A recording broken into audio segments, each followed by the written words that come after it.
वालेकुम स्टूडेंट्स। उम्मीद करता हूँ आप सब लोग खैरियत से होंगे। आज का जो हमारा टॉपिक है वो है मीन डेविएशन और इसके अंदर हम सॉल्व करेंगे एग्जाम्पल नंबर 4.9 को। और इसके अंदर जो हमें डाटा गिवन है वो है ग्रुप डाटा का।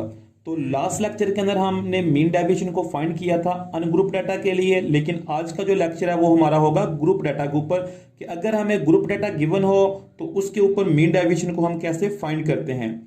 तो ग्रुप डाटा के लिए जो मीन डेविएशन का फॉर्मूला है वो भी पहले देख लेते हैं। जैसा कि अनग्रुप का फॉर्मूला मैं पहले लिखूंगा, और अनग्रुप का फॉर्मूला आपको पता है, अनग्रुप डाटा के अंदर आपकी फ्रीक्वेंसी नहीं आती, तो हम लिखते हैं सम ऑफ एक्स माइनस एक्स बार अगर हमने mean deviation from mean find करनी हो, और डिवाइडेड बाय एन करेंगे। और आपको पता है जब ग्रुप आता है, ग्रुप डाटा का जो डाटा दिया जाता है तो हमें साथ फ्रीक्वेंसी गिवन होती है, तो इसके अंदर हम लिखेंगे फिर फ्रीक्वेंसी के साथ जिस तरह आप मीन के फॉर्मूलाज लिख रहे थे सेम आपने उसी तरह यहां पर फ्रीक्वेंसी को मल्टीप्लाई कर देना है अपनी डेविएशन के साथ, यानी सम ऑफ एफ, यानी सम के बाद आपने एफ लगाना है, बाकी सारी चीजें वैसे की वैसे ही रहेंगी।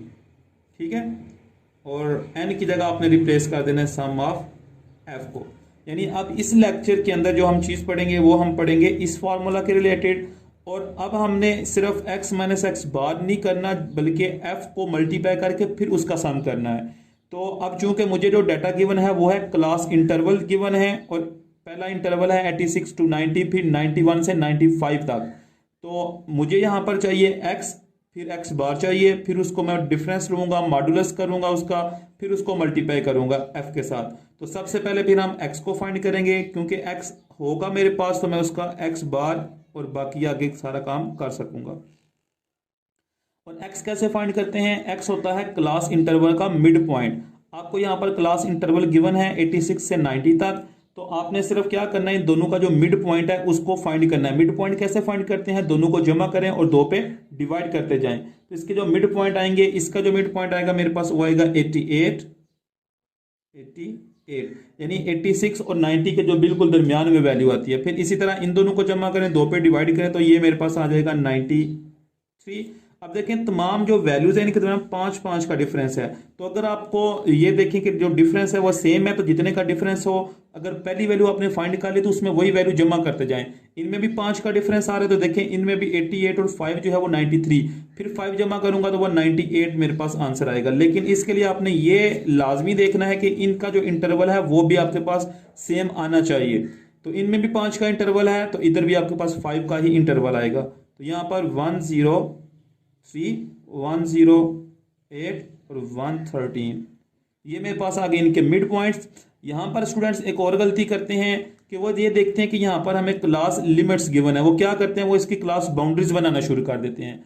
तो याद रखें जो क्लास बाउंड्रीज हैं, यानी ये दोनों वैल्यूज जो सेम करनी होती हैं आपने, वो सिर्फ आपने करनी है जब आपने कंटिन्यूस जो है वो मीडियन या फिर मॉड फाइंड करना है या क्वार्टाइल्स फाइंड करने हैं, इन 3 चीजों के अंदर। ठीक है, यानी जब आपने फाइंड करना हो मीडियन तो फिर आपने इसकी क्लास बाउंड्री फाइंड करनी है, यानी दोनों वैल्यू सेम करनी है। अगर आपने मॉड को फाइंड करना हो या फिर जितने भी क्वांटाइल्स हैं आपके पास, यानी क्वार्टाइल, डिसाइल और परसेंटाइल। लेकिन जब आपने फाइंड करने हो मीन चाहे वो अरिथमेटिक मीन हो, चाहे ज्योमेट्रिक मीन हो, चाहे हार्मोनिक मीन हो, तो उसके अंदर आपको ये चीज रिक्वायर्ड नहीं होती, चाहे वो क्लास बाउंड्री गिवन है, क्लास लिमिट्स गिवन है या जो भी चीज यहाँ पर गिवन है।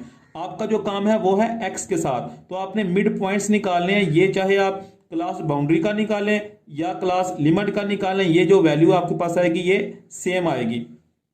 तो अब मैंने क्या करना है, मुझे चाहिए यहाँ पर x मैंने फाइंड कर लिया, अब मुझे x माइनस एक्स बार रिक्वायर्ड है, तो इसके लिए मुझे सबसे पहले यहाँ पर x बार को फाइंड करना पड़ेगा। तो x बार फाइंड कर लेते हैं। यहाँ पर x बार का फॉर्मूला क्योंकि ग्रुप डाटा है तो sum of fx divided by sum of f करेंगे। तो इसके लिए मुझे फिर क्या चाहिए, फिर एफ एक्स को मल्टीप्लाई करना पड़ेगा। पहले f और x को यहाँ पे मल्टीप्लाई कर लेते हैं। यहाँ पर मैंने तमाम वैल्यूज को आपस में मल्टीप्लाई कर लिया है, यानी f की इस वैल्यू को x की इस वैल्यू के साथ, यानी उसकी जो सामने वाली वैल्यूज है उनको आपस में मल्टीप्लाई करते जाना है, क्योंकि मुझे जहां पर किसका सम चाहिए, एफ एक्स की मल्टीप्लीकेशन का सम चाहिए। तो इसको मल्टीप्लाई करके मेरे पास जो आंसर आए हैं उनका मैंने सम किया है, और सम मेरे पास आया है 29,3,5।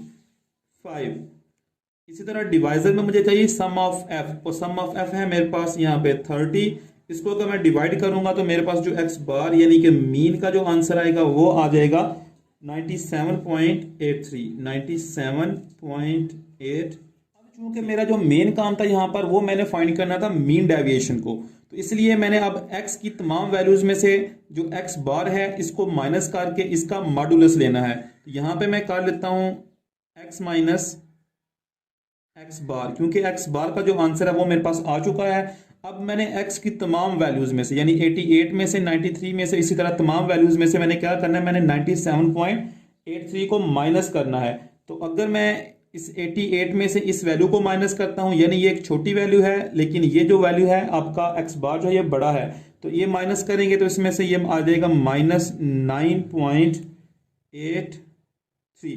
इसी तरह 93 में से अब मैं इस वैल्यू को माइनस करता हूं तो मेरे पास आंसर आएगा -4.83। सिमिलरली मैं 98 में से इसको माइनस कर लूंगा तो आंसर आ जाएगा 0.167। इसी तरह नेक्स्ट वैल्यू में से माइनस करें तो आंसर आएगा 5.167। नेक्स्ट करें तो 10.167 और लास्ट वाली वैल्यू माइनस करें तो 15.167। ये मेरे पास आंसर आ गए इनकी डेविएशंस के। जो वैल्यूज छोटी थी जब मैंने वो माइनस की हैं तो आंसर माइनस में आया। अब चूंकि मैंने इसका लेना है एब्सोल्यूट, देखिए मुझे यहाँ पर फॉर्मूला के अंदर इसका एब्सोल्यूट चाहिए, तो मैं क्या करूंगा, आप चाहे तो इधर ही इसका एब्सोल्यूट फाइंड कर लें और जो वाली वैल्यूज जो है वो माइनस में है उनको आप प्लस कर दें। जस्ट इतना सारा काम आपने करना है। अगर टाइम कम है तो आप यहाँ पर ही इसको प्लस कर सकते हैं, लेकिन अगर आपके पास टाइम है तो आप ये न्यू कॉलम बना के उसके अंदर मॉडुलस ले लें और तमाम की तमाम जो वैल्यूज हैं उनको आपने पॉजिटिव कर देना है। अब चूंकि ये एक ग्रुप डाटा था इसलिए मुझे यहाँ पर f को भी मल्टीप्लाई करना है, फिर सम फाइंड करना पड़ेगा, तो इसलिए नेक्स्ट कॉलम के अंदर मैं इसका f के साथ मल्टीप्लिकेशन का कॉलम लिखूंगा, f into x minus x bar का मॉडुलस। तो अब मैं f की तमाम वैल्यूज को इस कॉलम के साथ मल्टीप्लाई करता जाऊंगा तो मेरे पास जो फर्स्ट आंसर आएगा वो आ जाएगा 58.99। नेक्स्ट वैल्यूज लिखें तो 19.32, नेक्स्ट 1.67, नेक्स्ट आएगी 31.002, जो नेक्स्ट है वो 30.5, नेक्स्ट जो लास्ट वैल्यू आएगी मेरे पास वो आ जाएगी 15.167। अब मैंने इसकी मल्टीप्लिकेशन कर ली है फाइंड। अब मुझे इसका जो है सम फाइंड करना है, यानी देखें x माइनस एक्स बार का मॉडुलस भी फाइंड किया, इसको f से भी मल्टीप्लाई किया, तो लास्ट इसका जो स्टेप होगा वो मैंने फाइंड करना है इसका सम। तो यहाँ पर मैं इसका सम ले लेता हूँ। इसका जो सम आएगा मेरे पास तमाम वैल्यूज का वो आ जाएगा 156.67। दूसरे नंबर पे मुझे यहाँ पर नीचे डिवाइजर में चाहिए सम ऑफ f, तो वो भी मैं ऑलरेडी फाइंड कर चुका हूँ जो कि मेरे पास 30 है। अब मैं यहाँ पर इसके फॉर्मूला के अंदर वैल्यूज को पुट करता हूँ, मीन डेविएशन का sum of f into x minus x bar, ये मॉडुलस है, divided by sum of f is equal to, जो इसका सम आया इसको ऊपर लिखते हैं 156.67 डिवाइडेड बाय 30। हम जब इसको डिवाइड करेंगे तो हमारे पास जो मीन डेविएशन का आंसर आएगा फाइनल वो आ जाएगा डिवाइड करने के बाद 5.22 सेंटीमीटर, और ये यूनिट के साथ आएगा क्योंकि ये जो हम फाइंड कर रहे हैं ये अभी हम फाइंड कर रहे हैं एब्सोल्यूट। आज का जो हमारा लेक्चर था वो था ग्रुप डाटा के लिए और इसके अंदर हमने एब्सोल्यूट मेजर को फाइंड किया मीन डेविएशन के लिए। नेक्स्ट जो हमारा लेक्चर होगा उसके अंदर हम मीन डेविएशन को फाइंड करेंगे, लेकिन वो हम फाइंड करेंगे मीन डेविएशन फ्रॉम मीडियन या फिर मीन डेविएशन फ्रॉम मॉड के साथ।